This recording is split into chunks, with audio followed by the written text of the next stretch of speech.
হে everyone, good morning. কেমন আছো তোমরা সবাই? আশা করব যে যেখান থেকে আমার এই ভিডিওটা দেখছো সবাই অনেক অনেক ভালো আছো।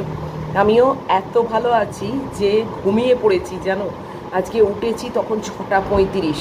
কি অবস্থা বলো, এত লেট করে উঠলে কখনো হয়? মানে পুরো ছুটোছুটি করে চা করলাম, পুরো মাছ মাংসর ব্যাপারটা ফ্রিজ থেকে বার করলাম, ওয়াশিং মেশিন চালালাম, বিছনা করলাম। মানে আর তোমাদের সঙ্গে কিছু শেয়ার করতে পারিনি, কেননা তাহলে আরও দেরি হয়ে যাবে। অবশেষে দেখো চা নিয়ে বসেছি, এদিকে ম্যাগি কিন্তু বেরিয়ে গেছে। এরকম কখনো হয় না যে মানে ম্যাগি বেরিয়ে গেছে আর আমার চা খাওয়া হয়নি। মানে শান্তির ঘুম বলে না, সেই শান্তির ঘুম। আর তারপরে গরম তো বটেই, মানে এসি বন্ধ করলেই অসহ্য গরম হচ্ছে জানো। তাও মানে কোনো মতে একটু ঘুমিয়েছি, আর একেবারে ঘুমিয়ে পড়েছি মানে সাউন্ড স্লিপ যেন। মানে সেই রাত্রিরে কালকে মানে তাড়াতাড়ি শুয়েছি, মানে খুব তাড়াতাড়ি যে তা না। গুড্ডি তো কালকে বন্ধুদের সঙ্গে দেখা করতে গেছিলো, তো ও ফিরলো প্রায় বোধহয় 9:30 কাছে। তো তারপর যতটুকু টাইম একটু মানে কথা টথা বলার, আমার কিন্তু খাওয়া দাওয়া করে মানে মপ টপ করে ঝাড়ু দিয়ে সব কিছু করে আমি রেডি, ওষুধ ফষুধ খেয়ে রেডি করে বসেছিলাম। তারপরে ও আসার পর আমি শুয়েছি আর একদম ঘুমিয়ে পড়েছি। আর এই সকালে জানো, যখন আমার মানে ঘুমটা ভেঙেছে দেখছি 6:35। উফ, মানে এরকম নিশ্চিন্তে এরকম শান্তির ঘুম অনেক দিন পরে ঘুমোলাম। একা একা থাকি তো, মানে খুব কশাস থাকি, বুঝতেই পারো। যে কারণে মানে রাত্রিরে প্রায়শই ঘুম ভেঙে যায়। আবার ঘুমোই না তা না, আবার ঘুমিয়ে পড়ি, কিন্তু মানে ব্রেক হয়ে যায়। আজকে সেই ঘুমটা একদম মানে নিশ্চিন্তে, জানি আমার মেয়ে রয়েছে ঘরে, তো এই আর কি আর বলবো বলো। আর তোমরা কালকে একদম কমেন্ট বক্স ভরিয়ে দিয়েছো আমাকে হ্যাপি বার্থডে জানিয়ে। আমার হ্যাপি বার্থডেটা কিন্তু 22 এপ্রিলে হয়ে গেছে। যেদিনই আমি ভিডিওটা করেছি, আমরা হাটারিতে গেছিলাম, লাঞ্চ করেছি, তাই আমি সবাইকে কমেন্টে লিখেছি যে ওটা 22 হয়ে গেছে। একজন যেরকম লিখেছো যে আমারও বোধহয় জন্মদিন, মানে এরকম একটা কিছু লিখেছো যে মানে সে ভেবেছো 23 আমার জন্মদিন, তো ওই একই দিনে এরকম ভেবেছো। আমি তাকে উইশ অবশ্য করেছি, কিন্তু আমারটা 22 এপ্রিলে হয়ে গেছে। তো অনেক অনেক ভালোবাসা তোমরা দিয়েছো, পরে হলেও বিলেটেড হলেও কিন্তু অনেক ভালোবাসা এতজন দিয়েছো। মানে সত্যি আমার কাছে এটা বিশাল বিশাল পাওনা, বিশাল পাওনা। আমি যে মানে বিশাল একটা পরিবার এখন অবধি তৈরি করতে পারিনি। ছোটোখাটো পরিবারই আছে, কিন্তু সেই পরিবারের মানুষরা যে আমাকে এতটা ভালোবাসা দিচ্ছে, এতটা সম্মান দিচ্ছে, এটাই আমার কাছে বিশাল। এটার তুলনা হয় না।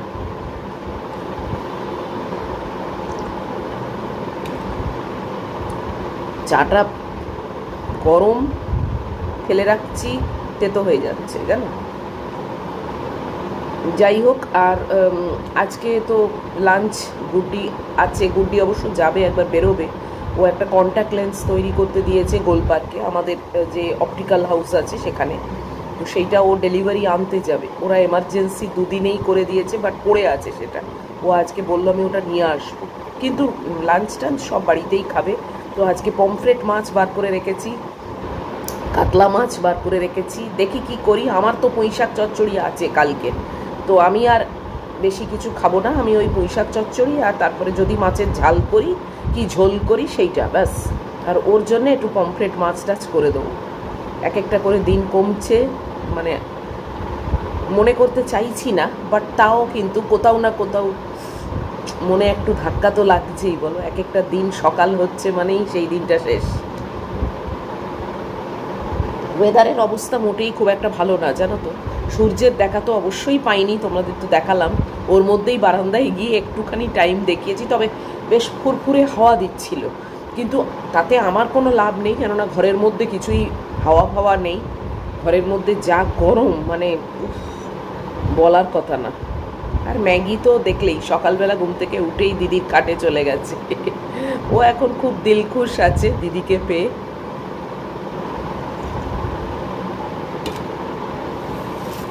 একজন লিখেছো যে তোমার হোয়াটসঅ্যাপটা ঠিক হলো কি না। না গো, এখন অবধি ঠিক হয়নি। আজকেই গুড্ডি আমাকে নিয়ে মোবাইলটা কিনতে যাবে বলেছিল, কিন্তু আমার আজকে একটু ব্যাংকের কাজ আছে, ব্যাংকের লোক বাড়িতে আসবে, তো যে কারণে আমি আজকে যেতে পারছি না। কালকে ওর আবার আর একটা বন্ধুর সঙ্গে দেখা করার ব্যাপার, তো কালকেও হবে না, শনিবার দিনকে যাব বলেছি। শনিবার দিনকে আশা করছি ওয়েদার যদি সব ঠিকঠাক থাকে, মানে এত আগের থেকে তো আমি কিছু বলতে পারি না যে শনিবারে কি অবস্থা হবে।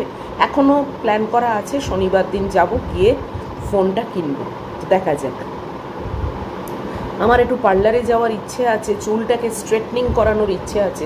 আমার চুল না স্ট্রেটনিংই ভালো লাগে, এবং নষ্ট হয়ে গিয়ে না এত মানে গোছ আমি মানে পারি না, গরমের মধ্যে না অসহ্য লাগে আমার।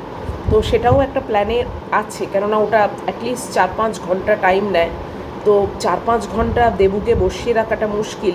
তাই গুড্ডি থাকলে কি ম্যাগি নিশ্চিন্তে রইল গুড্ডির কাছে, আমি আরামসে করতে পারলাম। কালকে গুড্ডি গিয়ে ফেসিয়াল সব করে এসছে, মুখটা পুরো পরিষ্কার করে দিয়েছে।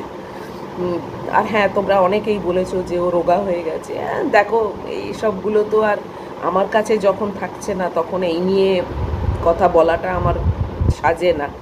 তো ঠিক আছে, লোকনাথ বাবার ওপরে ভরসা রাখছি, উনি রোগা করছেন, আবার মোটা করে দেবেন হয়তো। আর এখন অনেক ইয়াং এজ, এইসবগুলো গড়া ভাঙা এসব তো হবেই।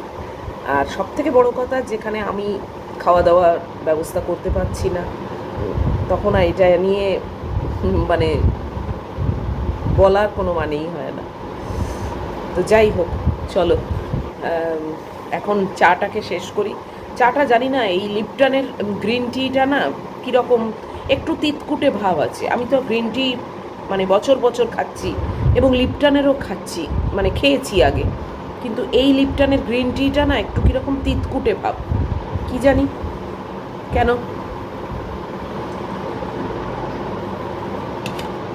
এবার কি মুশকিল হয়েছে বলো তো, আমি আমার এই যে স্পাইস র্যাকটাকে পরিষ্কার করেছি না, তারপরে না দুটো চায়ের কৌটো ছিল, একটা এমনি চা অর্ডিনারি যেটা দুধ দিয়ে খায়, আর একটা আমার গ্রিন টি। এবার সেইটা অদল বদল হয়ে গেছে নাকি না সেটা আমি বুঝতে পারছি না।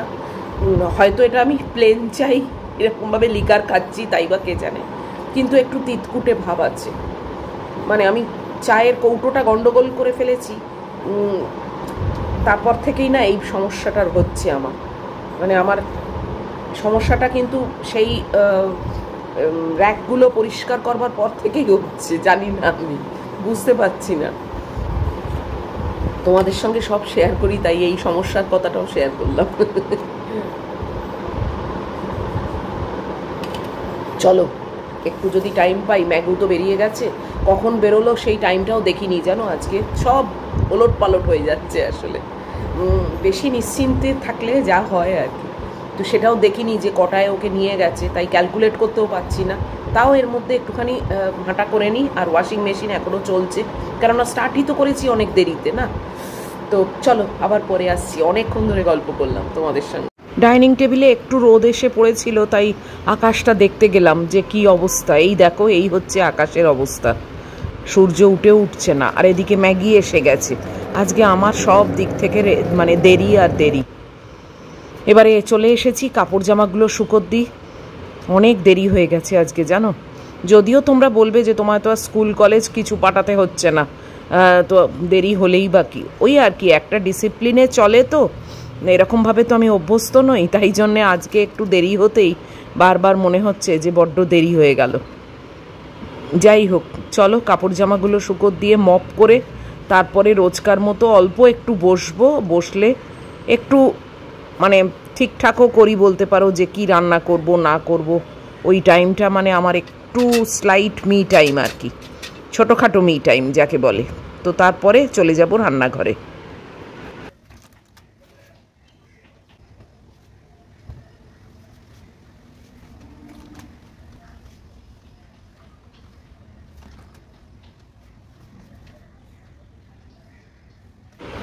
স্কুল বাসগুলো সব চলে গেছে, এইটা লাস্ট স্কুল বাস আসে। তো এও এসে গেল। আকাশের অবস্থাটা দেখছো, মোটেই খুব একটা সুবিধের না। এসে গেছি রান্নাঘরে, আমার কুটনো কাটনা কাটাও হয়ে গেছে। মাছের ঝোল, পমফ্রেট মাছ ওর জন্যে ভাজা, ঢেঁড়স ভাজা, এই হচ্ছে আমার আজকের মেনু। এই মাছের ঝোল দিয়ে রান্নাটা শুরু করছি। এখন বাজে 9টা বাজতে 10। অসম্ভব গরম হচ্ছে জানো, রান্নাঘরে তো পৌঁছেই গেছি। চুলটাকে বেঁধে রেখেছি কেননা খুলে আর পাচ্ছি না, চোখ নাক দিয়ে পুরো জল বেরোচ্ছে। উফ, যাই হোক, আমাদের 3 জনের ভাত আর ম্যাগির মাংস আর আমাদের একটা ফুলকপি আলু দিয়ে মাছের ঝোল করছি, আর ঢ্যাঁড়স ভাজা আর পমফ্রেট মাছ ভাজা হবে, ওটা ওর জন্যে। আমার পমফ্রেট মাছ নেবো না, আর আমার পুঁই শাক চচ্চড়ি আছে। মানে আমি পুরো পচতে যাচ্ছি, জানি না কি করে রান্নাটা শেষ করব। উফ, যাই হোক, আরম্ভ তো করে দিয়েছি মাছের ঝোল দিয়ে, আর কি কি আইটেম হবে তোমাদেরকে দেখতেও দিয়েছি। তো চলো তাড়াতাড়ি কোনো মতে শেষ করে বেরিয়ে যেতে পারলে বাসি। মানে পুরো পচতে যাচ্ছে, এত গরম এত গরম। তাও জানলাটা খুলে রেখেছি জানো, এর বেশি আর খুলতে পারছি না, কেননা পায়রারা নেটের ওপরে ঝটপট ঝটপট করছে। এবার নেটটার কত ক্ষমতা না, খুলে যদি মাটিতে পড়ে যায় পায়রা, মানে ভেতরে ঢুকে আসছে আমার পায়রার সংসার, তাহলে কি হবে? তাই জন্যে ওটাকে আবার একটুখানি খুলে রেখেছি যাতে ওরা না গলতে পারে। চলো তাড়াতাড়ি মাছের ঝোলটাকে আগে করি, এখনও ব্রেকফাস্ট পুরো বাকি আছে।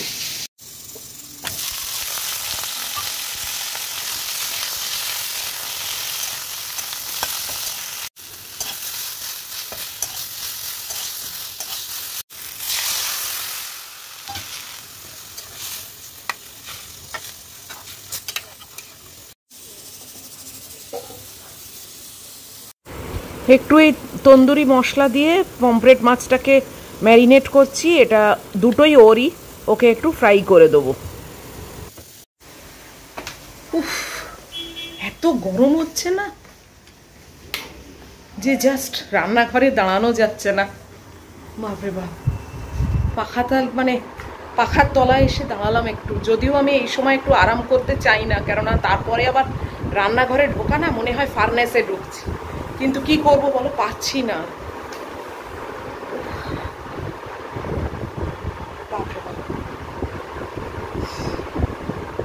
আর এখন দেখো কি চকচরে রোদ উঠে গেছে। সকাল থেকে এমন একটা ভাব হলো যেন মনে হলো বৃষ্টি টিষ্টি হবে বোধহয়, সেসব তো গেছে। এখন মানে পুরো তেড়ে রোদ উঠেছে। এখনো ঢ্যাঁড়স ভাজা হবে, ওর পমফ্রেট মাছ করবো ফ্রাই। যাই হোক, চলো একটুখানি দাঁড়াই পাখার তলায়। আর এই যে আমার মেয়ে, ছোট মেয়ে ওইখানে শুয়ে আছে, দেখেছো? ওরও খুব কষ্ট হচ্ছে গরমে, পাচ্ছে না। আবার চান করিয়ে দেবো, দেখি 2-1 দিন যাক, তারপরে আবার চান করিয়ে দেবো। তারপরে ওর এখন হিট সিজন চলছে, যে কারণেও একটা মানে আনইজিনেস তো আছেই। সব মিলিয়ে এই গরমকালেই যত কিছু হয় জানো তো। উফ,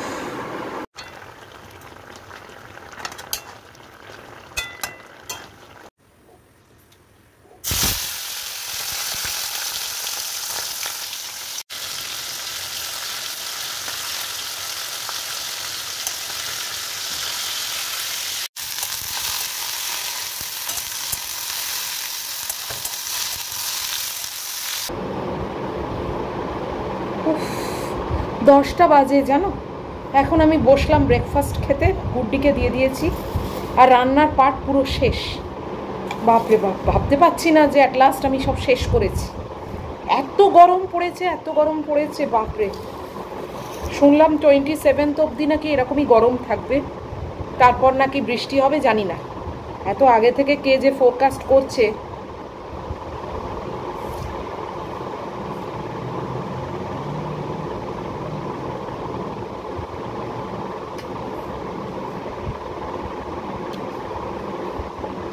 আর এইরকম ওয়েদার থাকলে না, মানে রোদও আছে, মেঘও করেছে, আরো বেশি গুমোট হয় জানো।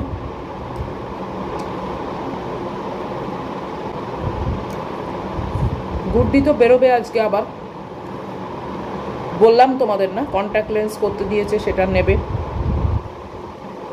তারপরে আরও টুকটাক ওর অফিসের কিছু মানুষের জন্য কিছু কেনাকাটি আছে, শপিং, সেগুলো করবে।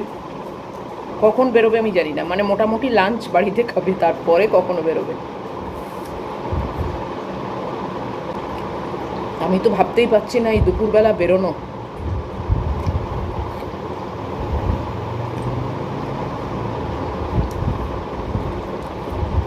ম্যাগিটা কেবল জল খাচ্ছে জানো। আমাকে একজন কয়েকদিন আগেই কমেন্ট করেছিল যে পায়রাদের আমি খেতে দিই, ওদের জন্য একটু জল রাখ। দেখো, আমার প্রথম কথা মানে জানলার পেছনে যেটুকু কার্নিশ টাইপের আছে ওইটুকুতে কোনো জল রাখার কোনো স্কোপ নেই, পড়ে যাবে নিচে, নিচে গাড়ি থাকে, পসিবল নয়। আর সব থেকে ইম্পর্টেন্ট কথা হচ্ছে আমাদের নিচে, মানে আমার এটা ফার্স্ট ফ্লোর, একদম গ্রাউন্ড ফ্লোরে এরকম একটা বোলের মধ্যে জল দেওয়া থাকে, এবং যে ভদ্রমহিলা আমাদের টাওয়ারে আছে, সব ডগেদের খেতে দেয় বলেছিলাম, জামা টামা দেয়, সেই ভদ্রমহিলাই ওই ব্যবস্থাটা করেছে, এবং আপ টু ডেট ওই জল পাল্টানো হয় এবং জল ভর্তি করে রাখা হয়। তো ওখান থেকে পাখিরা, মানে আমাদের কমপ্লেক্সের যে ডগেরা আছে বা ক্যাট আছে সবাই ওখান থেকেই খায়, তো ওদের ওটা ব্যবস্থা করা আছে। এবং আমাদের যত হাউস স্টাফ আছে তাদেরকে বলা আছে নজর রাখে, খালি দিকে গেলেই আবার ভর্তি করে দেয়, কারণ ওখানেই একটা বেসিন আছে। যাই হোক, চলো খেয়ে নিই। এত গরম হচ্ছে না, পাখাটাও এনাফ লাগছে না। 11:05 আর আমার চান টান সব হয়ে গেল, এই মাত্র বেরোলাম। উফ, এত ফ্রেশ লাগছে না, বারান্দায় এসে দাঁড়িয়েছি, কিন্তু ভীষণ রোদ বারান্দায়, মানে একটা হলকা টাইপের, জানো তো। তাও সবের মধ্যে মনের মধ্যে একটা অন্যরকম শান্তি আছে যে গুড্ডিটা রয়েছে। আর তো বলতে গেলে আসছে সপ্তাহটা। যাই হোক, এক একটা দিন যাতে ভালো করে কাটে সেটাই চিন্তা করছি, সেটাই মানে দেখছি আর কি, আর কীভাবে ভালো করে কাটানো যায়। তারপর তো আবার সেই থোড়বড়ি খাড়া ভড়ি তোর একইভাবে সেই চলবে। অবশ্য আবার পুজোয় আসছে, হাওয়া দিচ্ছে, কিন্তু সেই হাওয়াটা না, মানে রোদ্দুরের এত তেজ যে সেই হাওয়াটা আর গায়ে লাগছে না। যাই হোক, চলো এখন ম্যাগির ভাতটা মেখে ওকে খেতে দেবো। বেশিটা দই দিয়েই দিচ্ছি, খাচ্ছে না তো, মাংস দিয়ে ভাত খাচ্ছে না, মাংসটা খেলে শুধু খাচ্ছে। এই ভিডিওটাকে এই অবধি রাখছি, আর টানছি না, এখন একটু ছোটোখাটো ভিডিওই করছি। তো যদি এত পর্যন্ত তোমাদের ভালো লাগে তাহলে প্লিজ একটা লাইক, শেয়ার, কমেন্ট আর সাবস্ক্রাইব করো। অবশ্যই দেখা হবে আবার পরের ভিডিওতে। টিল দেন তোমরা খুব ভালো থেকো, সাবধানে থেকো, লাভ ইউ অল।